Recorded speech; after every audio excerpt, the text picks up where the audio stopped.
வணக்கம் ரசிக பெருமக்களே. இன்றைக்கி நம்ம தண்ணி எப்படி குடிக்கணும் அப்படிங்கிறத நம்ம பார்ப்போம். எல்லாருமே தண்ணியை எப்படி குடிப்பாங்க? அண்ணாக்க ஊற்றுவாங்க. அப்படி தண்ணியை ஊற்றக்கூடாது. தண்ணியை நம்ம குடிக்கும்போது நம்ம வாயில் நல்லா பட்டு அதுக்கு பிறகு விழுங்கணும். அப்போ தான் நம்மளுக்கு உமிழ் நீர் சுரக்கும், நாக்கு வறண்டு போகாது. சில பேர் என்ன பண்ணுவாங்க, ஐஸ் வாட்டரை வாங்கிட்டு வருவாங்க. வாங்கிட்டு அப்படியே மூடி கலத்தி கடன்னு அண்ணாந்து பார்த்து அண்ணாக்கு ஊற்றிடுவாங்க. அது ஸ்ட்ரைட்டாக என்ன பண்ணோம், தொண்டைக்குழியில் இறங்கி உள்ளே போயிடும். அப்படியெல்லாம் குடிக்கக்கூடாது.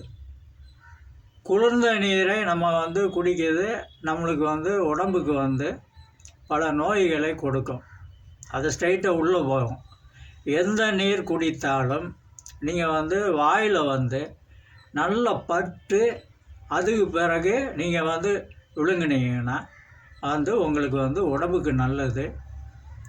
உமிழ்நீர் அதிகமாக சுரக்கும். தண்ணி தாகம் உங்களுக்கு வராது. அதை நான் சொல்லணும்னு நினச்சேன். நான் சொல்கிறேன். சில வீட்டில் கிளாஸில் உள்ள தண்ணியை வாய் வச்சு குடிப்பாங்க. வாய் வச்சு குடிங்க.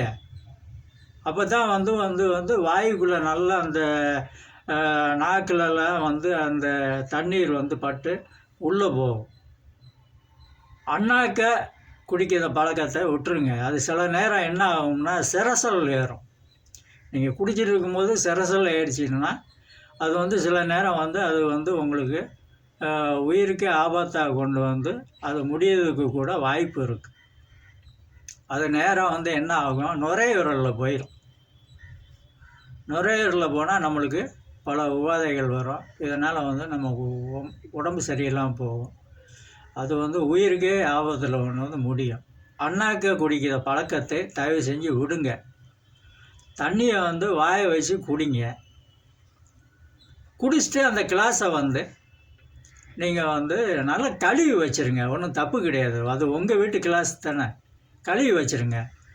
உங்களுக்கு உமிழ் நீர் அதிகமாக சுரக்கணும், வெயிலில் போனால் அதிகமாக தாகம் எடுக்காமல் இருக்கணும் அப்படின்னா தயவு செஞ்சு கிளாஸில் வாயை வச்சு குடிங்க.